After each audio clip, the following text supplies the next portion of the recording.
wabarakatuh. Kami dari kelompok 12 Manajemen Sumber Daya Manusia akan mempresentasikan materi tentang keselamatan kerja. Peran personalia dalam keselamatan kerja. Keselamatan kerja merupakan aspek yang sangat penting untuk menjaga kesejahteraan dan produktivitas karyawan, serta mencegah terjadinya kecelakaan dan cedera di tempat kerja. Berikut beberapa peran HRD untuk mendukung keselamatan kerja. Yang pertama ada penyusunan kebijakan dan prosedur keselamatan kerja. Yang kedua ada pelatihan karyawan. Yang ketiga ada audit keselamatan. Yang keempat ada pengelolaan insiden kecelakaan. Dan yang kelima ada kampanye keselamatan kerja. Penyebab dan pencegahan kecelakaan kerja.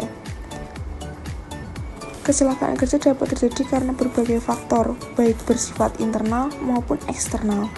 Contohnya ada faktor manusia. Faktor ini berkaitan dengan perilaku, sikap, dan keterampilan pekerja dalam menjalankan tugasnya. Yang kedua ada faktor kondisi peralatan. Faktor ini berkaitan dengan kualitas, kelayakan, dan pemeliharaan peralatan yang digunakan dalam lingkungan kerja. Yang ketiga ada faktor lingkungan. Faktor lainnya yang menyebabkan kecelakaan kerja berkaitan dengan kondisi fisik, kimia, biologis, atau psikologis yang ada di tempat lingkungan kerja. Selanjutnya, cara pencegahan kecelakaan kerja.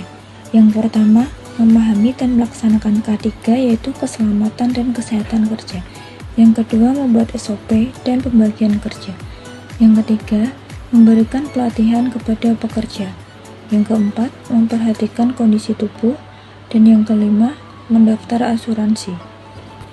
Selanjutnya yang ketiga ada bahaya kesehatan di tempat kerja.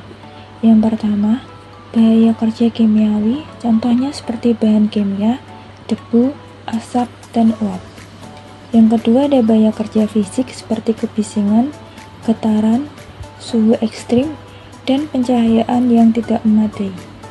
Yang ketiga ada bahaya kerja ergonomis seperti postur kerja yang salah, gerakan berulang, dan beban kerja yang berlebihan dapat menyebabkan cedera.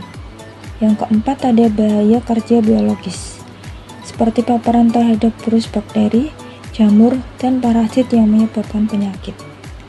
Dan yang kelima ada bahaya kerja psikososial seperti stres kerja, kekerasan, dan pelecehan di tempat kerja dapat berdampak pada kesehatan mental.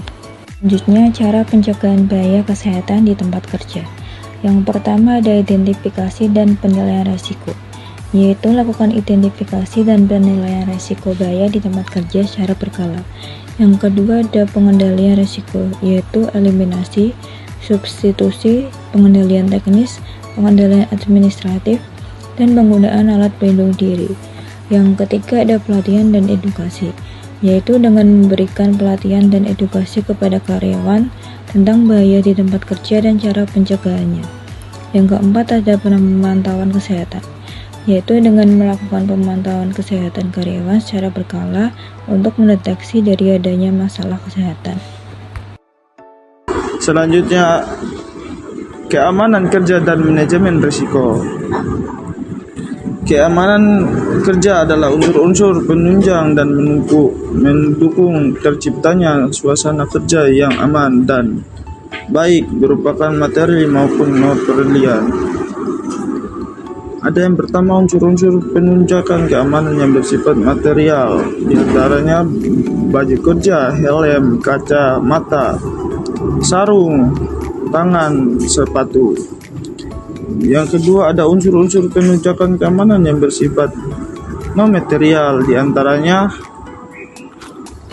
buku penunjuk penggunaan alat, rambu-rambu dan isyarat bahaya, himbauan petugas keamanan. Manajemen risiko adalah upaya sistematif dalam mengendalikan risiko terjadinya kecelakaan kerja dan penyakit akibat kerja. Manajemen risiko merupakan rangkaian kegiatan yang terdiri dari 7. Yang pertama, persiapan. Yang kedua, identifikasi bahaya potensial. Yang ketiga, analis risiko. Yang keempat, evaluasi risiko. Yang kelima, pengendalian risiko. Yang keenam, komunikasi dan konsultasi. Yang ketujuh, pemantauan dan taat ulang.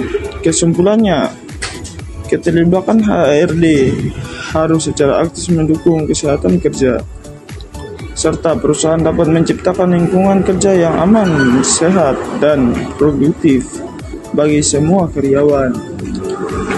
Kesehatan kerja bukan hanya tanggung jawab individu, tetapi juga merupakan tanggung jawab bersama perusahaan untuk menciptakan lingkungan kerja yang aman dan terjamin. Setiap pekerjaan memiliki risiko kesehatan yang juga disebut bahaya kerja. Manajemen risiko dibuat untuk mengelola dan meminimalkan risiko K3 kecil apa mungkin sehingga tidak akan menyebabkan kecelakaan kerja dan penyakit akibat kerja.